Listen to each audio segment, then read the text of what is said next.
How did the Kolkhoz collective farm system operate? Imagine a farm where everyone shares the work and the harvest, all under one big cooperative effort. That's how the Kolkhoz system worked in the Soviet Union. It was a way to bring many small farms together into one collective farm. The goal was to make farming more efficient and support the country's push for rapid industrial growth. Members of a kolkhoz, called kolkhozniks, worked together on the land. The land and big tools like tractors and equipment belonged to the collective, not to individual farmers. But each farmer was allowed to keep a small private plot, usually about half a hectare, to grow vegetables or raise animals for their own families. This small plot helped meet personal needs and kept some individual incentive alive. The kolkhoz operated on a system where members earned a share of the farm's produce based on how much they worked. They kept track of workdays, and the more days they worked, the bigger their share. But in reality, payments were often small or irregular.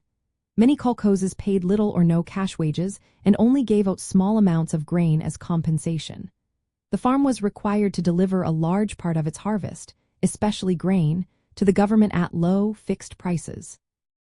This helped supply cities with food and provided surplus grain for industrial development. The farm was governed by rules called charters. These rules encouraged members to cultivate all the arable land to maximize output. The government set quotas based on land size, regardless of how much was actually cultivated. This meant farms had to expand tillage, even if the land wasn't suitable or if harvests were poor. If there was a drought or bad weather, the farm still had to meet its quota, and members often got less for their efforts. This system was part of a larger plan called Collectivization, which started in the late 1920s. The aim was to eliminate private land ownership and bring all farming into the socialist economy.